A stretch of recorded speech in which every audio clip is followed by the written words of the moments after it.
Okay, what's up? Cedric here, CR Wrestling Commentary, and I'll be giving my thoughts on Chad Gable. I put out there the request. Hey, look, request show me a match, show me something, and Zemo delivered. So he suggested the match between Chad Gable, challenger, going after Walter, WWE's Gunther, his Intercontinental Championship. Okay, and that match that Gable lost, it solidified Walter as being the longest reigning Intercontinental Champion. Okay, at some point, certain records got to be broken, but it's got to be broken by somebody worthy. Okay, this ain't about Walter. This is about Chad Gable. I want to give my opinions based on that match and a little bit of very little of what I've seen. You're not going to like it, but I'd like for you to stick around so you can hear everything and whatnot. So this is usually where people tune out of whatever I'm saying. Like right here, it's gone. So for those that are still here, thank you. But what I saw from Chad Gable, let me get all the crap out the way. Yeah, he is just a modern day Kurt Angle. That's what he is. I even predicted when he should go for the moonsault. I predicted when he should get the ankle lock. I was like, okay, Gunther's going to roll out of this one. He's going to roll with it and stay on. And then he's going to really apply something. And everything was spot on for Kurt Angle. His build, move selection, everything. I don't know if Chad did it or if WWE was like, look, we don't have Kurt, but you be our next Kurt. I don't know. And I haven't heard him on the mic, but seeing King and Queen in the ring, I think that's what it was, when he was trying to get Big Dude to fight, he came across like an angry Kurt Angle. Okay. Now, I don't know whose fault that is, but you look up Chad Gable, you see a bunch of pictures of Kurt Angle with him. No, people are smart to that. People remember Kurt Angle. They remember him from WWF, TNA. They remember that stuff. Both Olympians, both wearing the same type of singlet. Both of them got the same moves, but it's just a mirror image. Just one got more hair than the other. Okay, all that set aside, I just wish people wouldn't use that likeness to downplay Chad Gable. Don't downplay this guy.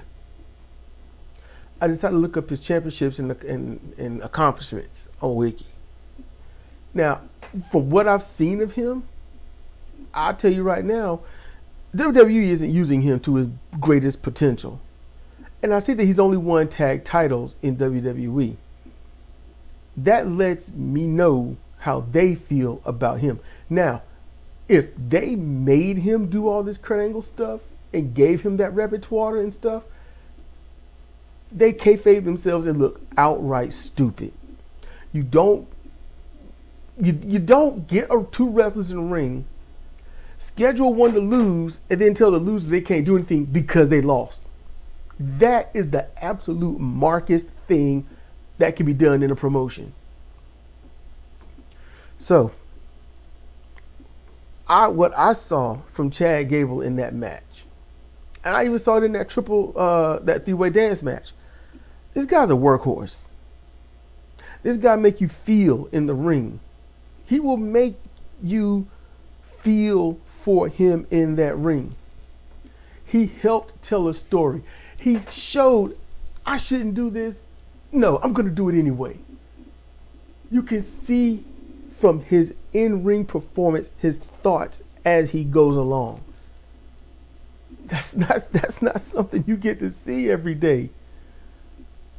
This guy should have been a singles champion competitor ages ago.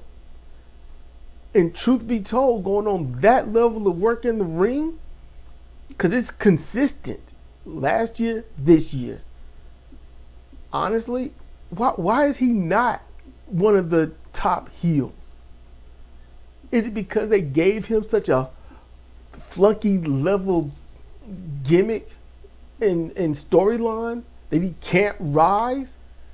Because if your career as a wrestler is based on the storyline that writers give you that know nothing about pro wrestling, that is also some stupid mark ass stuff. That's what that is.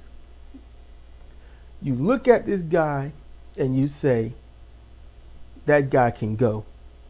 That guy can put on the show. Now, granted, his kids were in the audience of that Walter match, Gunther, Walter. And so they have an invested interest in their dad winning. I don't know how well it was for WWE to showcase them and their emotions, because when you show that somebody has that emotion level over somebody winning or losing, that means that person must be very, very over, especially when the crowd is chanting their name. And even then, the best you've done is made him a tag champion. After that, he's over. The fans are behind him. They want him to win, and you still don't give him anything. You still don't push him. I mean, what's wrong with your company? Now, granted, it's a new time, right? Right? It's a new time. It's the Paul Levesque era. Okay? Vince is out. It's been a very short amount of time. Like, Vince, only in the past couple of months, has been fully out. And I mean, right now, zero influence that we know of. So, yeah, it's just Kurt Angle for this era. And he's up there in years. So he's seasoned. He's in his prime. He's got to me that it factor, just going on what I see in the ring. All they got to do is let that man work, let him be a heel, move him up the ranks, put him against someone like Cody, and have it so that he almost beat Cody. Or he does beat him, going on metrics, but he loses the match. Like, he did everything and he won, though he might have been cheating, but he loses the match. I think they need to pull him further away from the Kurt Angle repertoire. They need to stop the pulling down the singlet and all this other stuff, and they need to pull him away from that. Not unless that's what he actually wants to do. That's how I see it. But to be honest, Chad Gable is somebody I'm faintly more interested in, but I'm not interested in how they're using him. I'd like to see this guy in singles. If I had a real promotion and not some eFed, he'd be pretty much top 3 that I would pick. Who are the other ones? Honestly, I hadn't even thought about it, so he'd be number 1. I would easily pick him over Cody. I'd pick him over Roman Reigns, and people hate that, I'm sure. But I pick him over Roman Reigns. I think he's great, but he needs to push away from that Kurt Angle stuff a little bit, and he'd be all right. I'm going to get more into the comment section, but I want to do this stuff little by little, since I've got stuff to do anyway, but I got plenty of time to do it at this juncture anyway. So I want to focus on this. I'll do some other stuff later, reading the comments and whatnot, or responding to them. But I hope y'all enjoyed this. If you want me to talk about other wrestlers, give me a link to something that you really liked about them in a match, maybe a full match or a promo or something, and I'll probably go on that. You know, yes, I'm looking for content, but I also, more importantly, want to be interactive with the audience. So with that, this has been Cedric for CRFP and Commentary. My thoughts on Chad Gable. And with that, y'all be cool, be chill, be safe. And I'll see you next time.